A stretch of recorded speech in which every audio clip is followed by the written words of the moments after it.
مشکوٰۃ شریف میں نبی پاک صلی اللہ علیہ وسلم نے فرمایا، اللہ تعالیٰ نے نا حضرت سیدنا آدم علیہ السلام کو نا ان کی تمام اولاد کی صورتیں دکھائیں، گویا روحیں دکھائیں، نور دکھایا، چمک رہا تھا۔ تو حضرت آدم کی نظر پڑی حضرت داؤد علیہ السلام، یہ مشکوٰۃ میں موجود ہے۔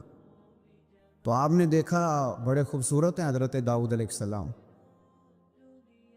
تو فرمایا یہ میرا بیٹا بڑا حسین و جمیلہ، عمر کتنی ہوگی اس کی؟ تو فرشتے نے عرض کی حضور 60 سال۔ یہ عالم ارواح میں بات ہو رہی ہے۔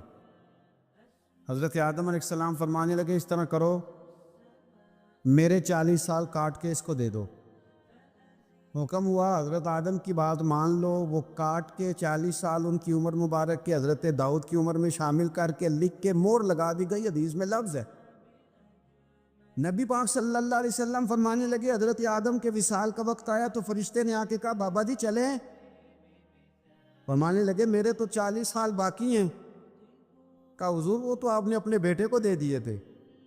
ایک بزرگ مجھ سے کہنے لگے کہ آپ دعا کریں میرے بیٹوں کو اللہ نرمی عطا کر دے، وہ بولتے نہیں ٹھیک، ان کا لب و لہجہ صحیح نہیں ہے۔ تو میں نے ان سے کہا کہ بزرگوں جہاں تک میں جانتا ہوں کوئی ایسی بات ہے تو نہیں۔ تو وہ کہنے لگے کہ جس طرح آپ سمجھتے ہیں نا، ہمارے رشتہ دار بھی اور اہل علاقہ سارے یہی سمجھتے ہیں، پر میں تکلیف میں ہوں، میری بیوی تکلیف میں۔ میں نے کہا کہ پھر آپ یہ اتنی زیادہ پردہ پوشی کس بات کی؟ تو وہ کہنے لگے کہ ڈرتا ہوں، اگر لوگوں کے سامنے ہم بات کرتے ہیں تو لوگ کہتے ہیں کہ تم نے تربیت نہیں صحیح کی، اگر میں بات کرتا ہوں تو لوگ مجھ پہ شک کرتے ہیں، کہتے ہیں تو نے رزق نہیں صحیح کھلایا۔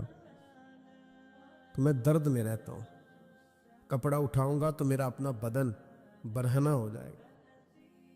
یار وہ کتنی تکلیف میں ہے باپ جو اپنے سگے بیٹے سے بات نہیں کرتا کہ پتہ نہیں کہاں سے بولے گا، کیا جواب دے گا میری بات کا، یعنی ڈرتا ہے، سہما ہوا رہتا ہے۔ یہ نوجوان ذرا غور کریں، ان لفظوں کی تکلیف محسوس کریں کہ اماں کہتی ہے کہ بھئی میں نہیں اس سے بات کرتی، اس لیے کہ وہ بڑے سخت جملے کہتا ہے، مجھ سے نہیں سہے جاتے، کوئی اور بات کرے۔ یعنی جس کی ماں بھی اس سے بات کرتے ہوئے ڈرے، جس کا والد بھی اس سے بات کرتے ہوئے سہم جائے،